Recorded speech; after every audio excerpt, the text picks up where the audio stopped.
All right, Dr. Evil Genius here,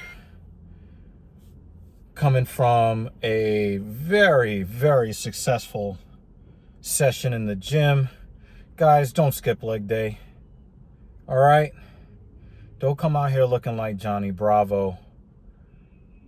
Nobody's going to be impressed. So make sure you hit your leg day. Make sure that you are pushing yourself to the limit every single time. Shout out to Greg Doucette. Make sure that you are training harder than last time. But we're not talking about training in today's video. I'm going to talk about the dynamics between men and women, and more specifically, why there is such a massive gap, even a chasm. Let's call it a chasm, a canyon, when it comes to the understanding between the sexes. And so I got this idea from a lot of the content that I have been absorbing from both men and women, specifically more the women. I hear a lot about women don't understand why men will not do a certain thing, or why they are motivated to do certain things. And on the flip side, I see a lot of women who get on the internet and they speak real loud and authoritative about men and what we are motivated by, and they are almost completely wrong, almost 100% of the time. The amount of times that I hear women get up on Al Gore's internet and talk about how men do this because of this, and men are intimidated by that, and what men really want is this, and a real man will do that. I've been paying attention to a lot of the content surrounding viral stories of women who were cut off by guys who realized that the friend zone only exists because guys choose to occupy the friend zone. And guys found out that it's a mythical place that doesn't have to exist, and so they're exiting. And they don't understand why guys just can't have platonic relationships with women. And then you look at the Joy Taylor FS1 scandal.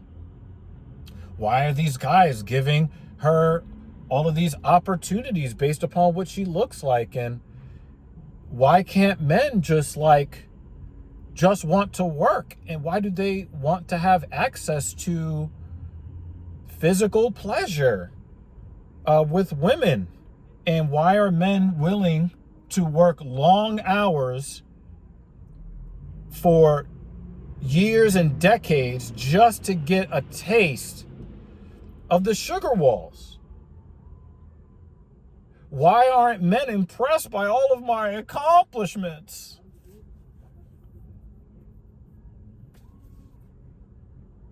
And then it hits me.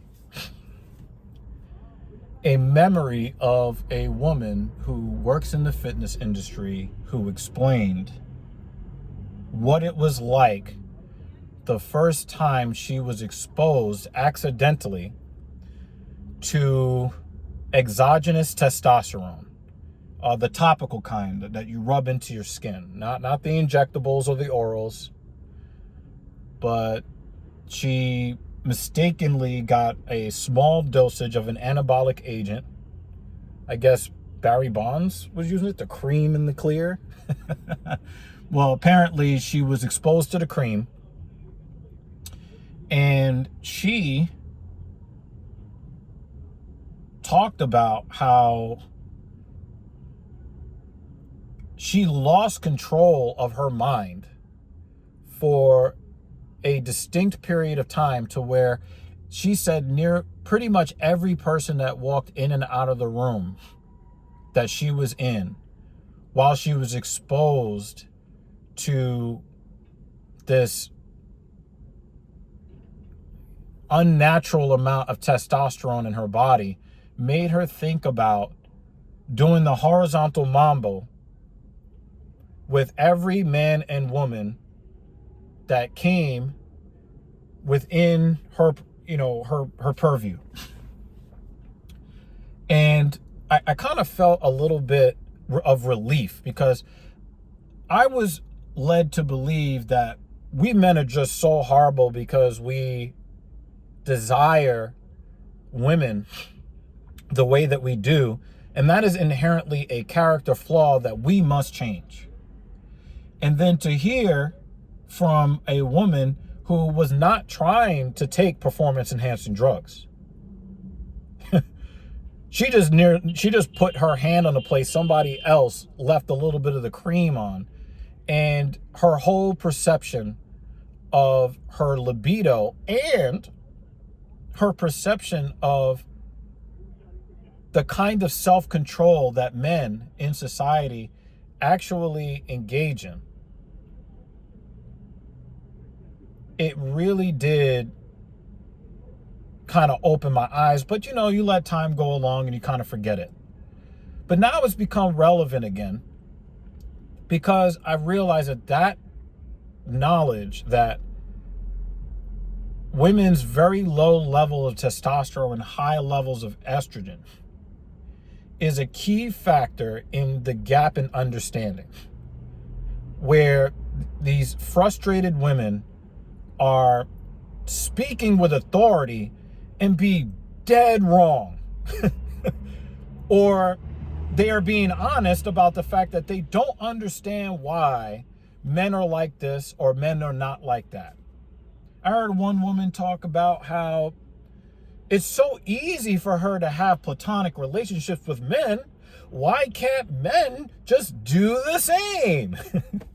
It's like, I realized that one hormone is responsible for the lack of understanding between the sexes.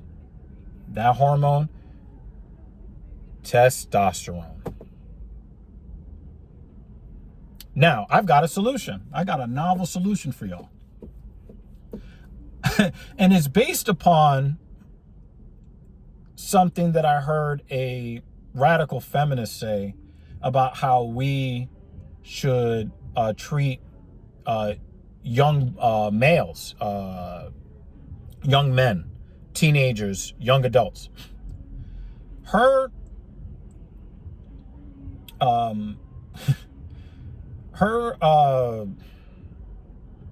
solution to the male sexual desire and the danger that it places women in, her solution to that is forced chemical castration at a certain age, so that it will remove much or all of the male desire to have sex, and then women would just be magically safe everywhere, and they wouldn't have to be responsible for their own personal security like the rest of us are. Well, I've got an idea that's very similar to that. Are y'all ready? I know that sounded like DX, right? Are you ready?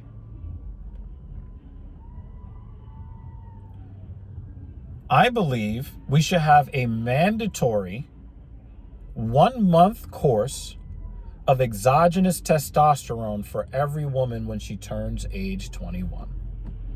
That means for 4 weeks, she has to be injected with 100 milligrams of testosterone once a week for 4 weeks. And then report back what her findings are. Because I'm realizing that the women who are exposed to elevated levels of testosterone seem to not have as many problems with natural male behavior. I'm not talking about guys who are out looking to harm people one way or another, but it's just simply the state of being, the state of mind that producing, 12 to 20 times the amount of testosterone that the average male produces when compared to the average woman. The women that I've seen that are on PEDs complain a whole lot less about men than the women that are walking around talking about, well, why can't a man be my friend and take care of my kids and pay my bills without wanting to have sex? Why won't this guy just put up with my nasty attitude and just give me everything in exchange for nothing of value? Shouldn't he value what I value, which is a friend? Shouldn't a guy just be happy to be in the friend zone because it's so advantageous for him? He gets to be around me and listen to all my emotional problems and help me with stuff that my husband should be helping me with, but I don't have one. He should just be happy to work hard every single day and then on my whim give me attention and other benefits just because. And if I swear, if it was like, ma'am, it's time for your weekly dose of testosterone, 100 milligrams, once a week for 4 weeks, a lot of this weird stuff, a lot of these weird expectations of men just sacrificing themselves for the comfort and convenience of women that don't like, love, or respect them, a lot of that rhetoric would go away. I want to know from you guys what your opinion of my idea is. Do you think that could actually work? Do you think that having women be exposed to our level of hormone production, do you think that would change their perception of who we are and why we are the way we are? Definitely let me know down in the comments section down below. If you are a woman that is angry by what you heard here, please tell me why are you mad? Tell me how you really feel. See y'all in the next one.